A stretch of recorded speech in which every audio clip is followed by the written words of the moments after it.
Assalamu alaikum, I'm Aisha and you're watching SAMAA News. Here are today's headlines.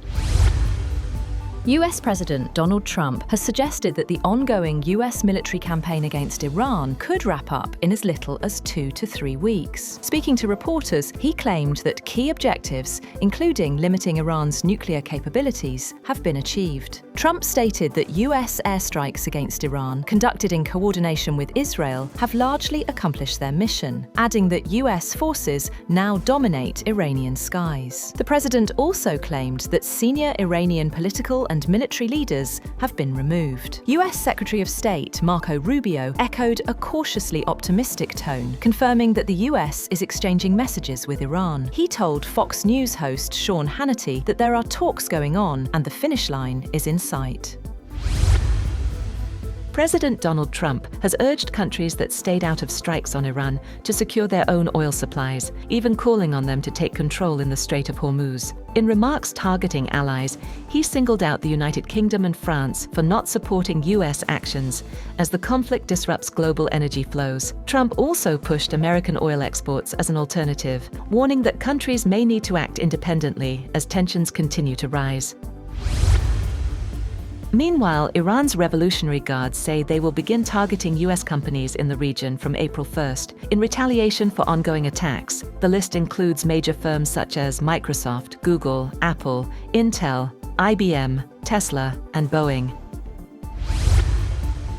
US Defense Secretary Pete Hegseth says the next few days in the Middle East conflict will be decisive. Speaking at a briefing, he claimed US and Israeli strikes have weakened Iran's military, triggering desertions and shortages of key personnel. Hegseth said Washington now holds the advantage, adding that Tehran has limited military options as the conflict enters a critical phase. He also said that Washington is closely tracking support from China and Russia to Iran and is prepared to confront it where needed.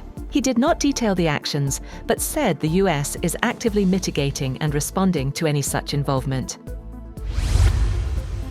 Iran has attacked and set ablaze an oil tanker off Dubai in the latest escalation around the Strait of Hormuz. Authorities say the Kuwait-flagged vessel Al Salmi caught fire after a drone strike, but the blaze was contained with no injuries or oil spill reported. Iran's Revolutionary Guards suggested the intended target may have been another vessel nearby, highlighting growing risks to commercial shipping in the region.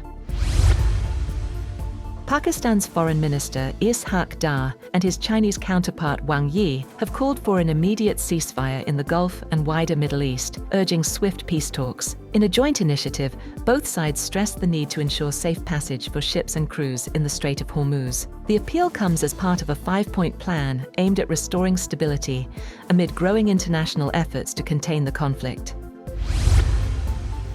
Trump has signed an executive order aimed at tightening rules on mail-in voting nationwide, including a federal mandate to verify US citizens eligible to vote in each state. The executive order directs the federal government to compile a list of confirmed US citizens to help state election officials verify voter eligibility. It also mandates that absentee ballots be sent only to voters on state-approved mail-in ballot lists and requires secure ballot envelopes with unique tracking barcodes.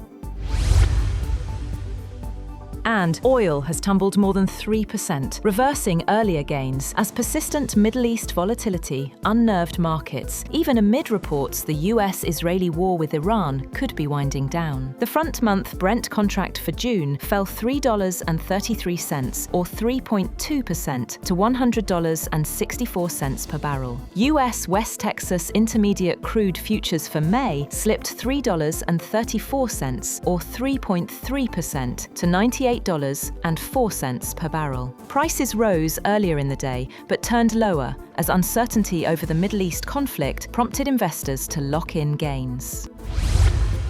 That's all for now. For more updates, visit www.sammaa.tv. Thank you for watching SAMAA News.